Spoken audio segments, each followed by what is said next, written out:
Before I came to Jamaica, I had a picture in my mind of what my life here was going to look like before I became unwell. I didn't see myself going to Jamaica alone. There was someone I thought would be here with me, someone I imagined sharing this chapter with, and I thought would experience this new life alongside me. At times, the life you imagine and the life you're actually meant to live are two completely different things, and I've had to learn that. When you love someone, you don't just dream about your own happiness, you dream about theirs too. You want to bring them with you. You want them to see what you see and feel what you feel. You want them to experience the freedom, the beauty, and the possibilities. You also almost want to grab their hand and say, come on, I know there's something better on the other side of this. But sometimes they can't come for whatever reason. Sometimes things don't work out the way you thought they would. The relationship ends like mine did. The person you thought would be part of your story becomes part of the chapter that taught you how to keep writing without them. And that can be a hard thing to accept, especially when you came somewhere with a vision that included another person. But Jamaica has taught me something profound about my own life. The journey was never dependent on who came with me.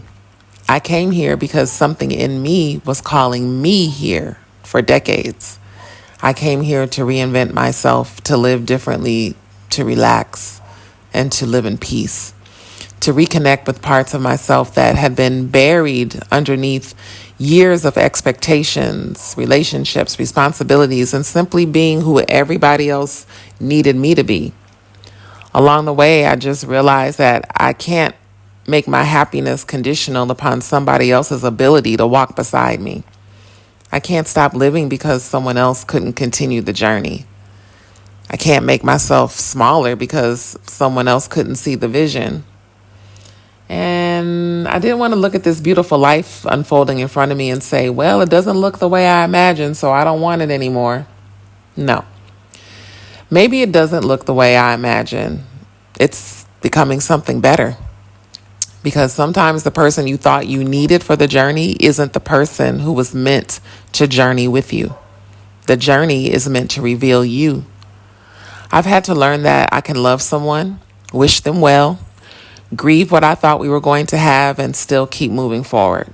That's not bitterness. That's acceptance and growth and understanding that everybody has their own path. And sometimes no matter how much you love someone, you cannot carry them into your destiny. You can invite them and encourage them and show them possibilities and pray that they find their way. But ultimately, you have to choose your journey and they have to choose theirs. But you must choose yours. So if you're listening to me and you're in a season where someone you thought would be beside you isn't anymore, I want you to hear this. Don't stop. Don't abandon the life you were building. Don't deny yourself happiness because the picture changed, or convince yourself that because somebody couldn't go with you, that you're not supposed to go. Sometimes the destination is only yours. The dream was always yours. The freedom was yours. You have to walk into it alone before you discover just how capable you are of creating a beautiful life on your own. I came to Jamaica thinking I knew what this chapter would look like, and I didn't. But I'm still here, and I'm growing, and I'm becoming.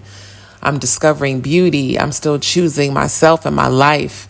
And that's the real lesson. You don't have to know who will be beside you for the rest of the journey. You just have to be brave enough to keep walking toward the life that feels like yours.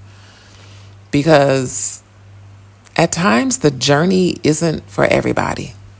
Sometimes the journey and all those lessons, they're just for you. So I hope this resonates with someone. Thank you for listening. Love, health, and wealth. Peace.